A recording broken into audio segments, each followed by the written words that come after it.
Welcome to another Recaptivate. This video features the movie Midnight Runners about two students at the Korean National Police University who become friends and find themselves in an endless race against time after they witness a kidnapping and decide to apply what they learned. Ki-joon and Ha-neul join a 2-week physical training program as part of their entrance test to get into the Korean National Police University. They get a haircut and undergo training exercises throughout the day. Despite their rigorous workouts, they only get small portions of food per meal. On their last day of training, their goal is to run up a mountain trail and back within the span of an hour. Those who succeed will be accepted into the program. During the race, Ha-neul trips and sprains his ankle. Unable to get up, he tries to stop other runners to help him, but only Ki-joon rescues him, after enticing Ki-joon for steak in return. Ki-joon carries Ha-neul for the remainder of the trail. They finish, but unfortunately not in the allowable time. Ha-neul explains that he tripped and sprained his ankle and Ki-joon rescued him, asking that Ki-joon still be reconsidered into the university for helping him. The commanding officer accepts but reprimands the rest for not assisting a fellow brother in time of need, which they are supposed to do, being trained to be future police officers. She asks all, except Ki-joon and Ha-neul, to redo the exercise. Inside the infirmary they both bond, telling each other why they decided to enter the police university. Ki-joon shares that his reason was because the tuition fee was free and was raised by a single mother who couldn't afford to send him to school. And Ha-neul only did it because he wanted to take a more unique path unlike his other associates. They make a deal to be best of friends. 2 years later, Ki-joon and Ha-neul have adjusted into their university, examinations, lectures, self-defense training. In the locker room they share a conversation about their plans for Christmas until a classmate of theirs approaches them showing off his girlfriend. The two men get envious and find a way to ask their classmate to tell them where he met his girlfriend. He mentions he met her at a club, and Ki-joon and Ha-neul plan to do the same in hopes they find themselves a girlfriend too. Managing to request a day off, they head to Club Octagon in hopes of meeting girls. The night ends, unsuccessful at their mission. They decide to go to an internet cafe to play Overwatch. On their way, a lady walks past them, thinking this is their last chance for the night to get a girl's phone number.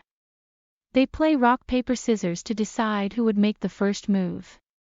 Having their eyes off of her, a van awaits. While she walks by, she is knocked unconscious and dragged into the vehicle. They chase the van and hurriedly rush to a police station to report the crime, but couldn't track down its plate number. And with an ongoing emergency investigation, they are told that their report couldn't immediately be tended to.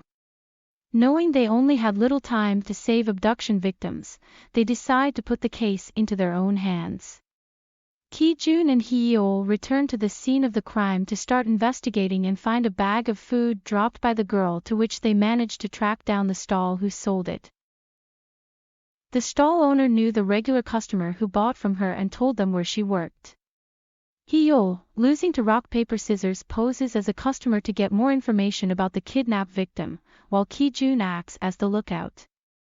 With Ha-neul's description of the missing lady, the co-worker is able to identify her as Yoon-young, a teen runaway who lived with her friends nearby, and give him her address. The two head to Yoon-young's home. A man, seemingly very nervous, answered the door.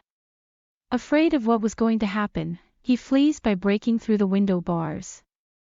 Ha-neul is able to chase him down and restrains him using the self-defense techniques he learned at the academy. The man admits to them that he sold Yoon-young to a gang who paid for runaway girls. They are able to get more information about the man he sold Yoon-young to.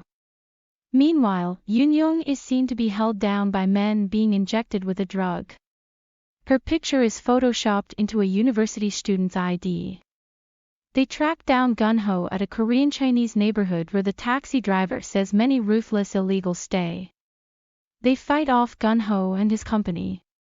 Gun-ho takes them to an abandoned building where more girls were locked in rooms. They break down one of the doors and find one with a fever and bleeding. Ki-joon carries her to bring her to a hospital. But upon exiting the building, a gang of men arrive. Unsuccessful in fighting them off, they wake up hanging from the ceiling in what seemed to be a room where they harvest internal organs for trafficking. With Ki-joon's strength, he manages to free himself and assist Ha-neul down. However, their trouble was far from over as Ki-joon's watch alarm goes off, waking up all of the goons in the room. They still manage to outrun the men and find a police station. At the station, they tell the officer about the kidnapped girls being held in an abandoned building. The officer asks for their IDs, explaining they needed to follow a process before anything. Ki-joon and Ha-neul tell him that their wallets and cell phones had been taken, and enraged by the officer's response, unable to help them, they begin yelling at the officer. The following morning their professor is called into the station to pick up his students. They tell him about the girls and that they were being taken to an abandoned building to harvest their eggs. When they got to the building, all the girls were gone. But being intent on catching the bad guys and saving the girls, they pleaded to their professor if they could handle the case themselves. Professor Yang tells them they're still students and should leave it to investigative units. But unfortunately the agencies follow a process and it would take 1 month for them to begin handling. They ask him one last time if he can call his connections to track down the kidnappers' vehicle plates, only to find out it was unregistered. Ki-joon and Ha-neul return to the university but are still determined to track down the kidnapped girls. Asking help from their classmate they knew had a father who worked in the police force, they asked him if he knew anyone who worked at Gangnam CCTV Center. They figured that maybe they could track down the vehicles using the street's cameras instead. While awaiting the investigation to track down the van, they borrow armory from their school's inventory and started training to battle the kidnappers. The boys hear back from the CCTV center and are told that another van followed it on the 2 days it was seen. The other van was marked with an H Fertility Clinic logo on it and were told that they could be related. H Fertility Clinic would illegally buy girls from kidnappers and lie about their backgrounds to couples who were interested in the IVF procedure. Ready for battle, Ha-neul and Ki-joon show up at the fertility clinic to fight the criminals. And after a long fight, they manage to make it to the operating room just in time to save Yoon-young and the other girls.